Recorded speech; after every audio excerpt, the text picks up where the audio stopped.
రెండవ మాట సమాప్తమైనది. సమర్పించుకున్నాడు దేవుడు, సర్వము త్యాగం చేశాడు. దేవుని బిడ్డలారా, సర్వం త్యాగం చేశాడు. సమర్పణ లేనిది నువ్వు దేవుని పనిలో పనికిరావు.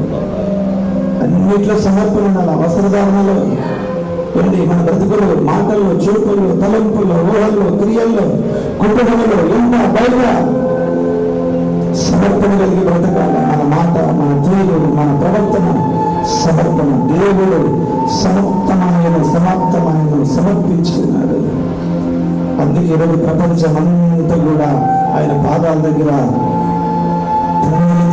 ఉంటారా.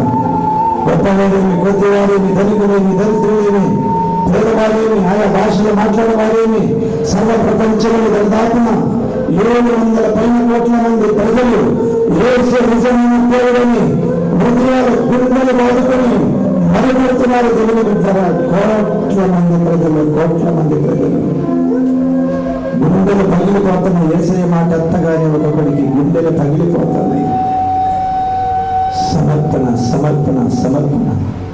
సమర్పణలో దాగిన గొప్ప ఆశీర్వాదం తెలియదు. దేవుని బిడ్డ, సమాప్తమైంది, సమస్తము సమాప్తమైందని చెప్పిన దేవుడు 7వ మాటగా తన ఆత్మను ఎక్కడైతే భద్రం ఉంటుందో అప్పగించుకున్నాడు. దేవుని బిడ్డలారా, తన ఆత్మ దాగు చోటుకు అప్పగించుకున్నాడు.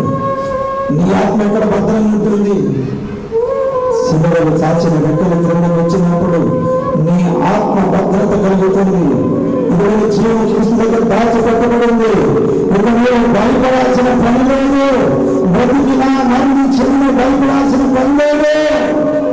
బ్రతికితే క్రీస్తు కొరకు, చావైతే లాభమని దేవుని కొరకు మనం పరుగులు తీయాలని చూడాలి. సమర్పణతో ప్రార్థన చేస్తున్నాం.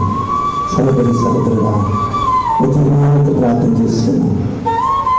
ప్రార్థన చేయండి.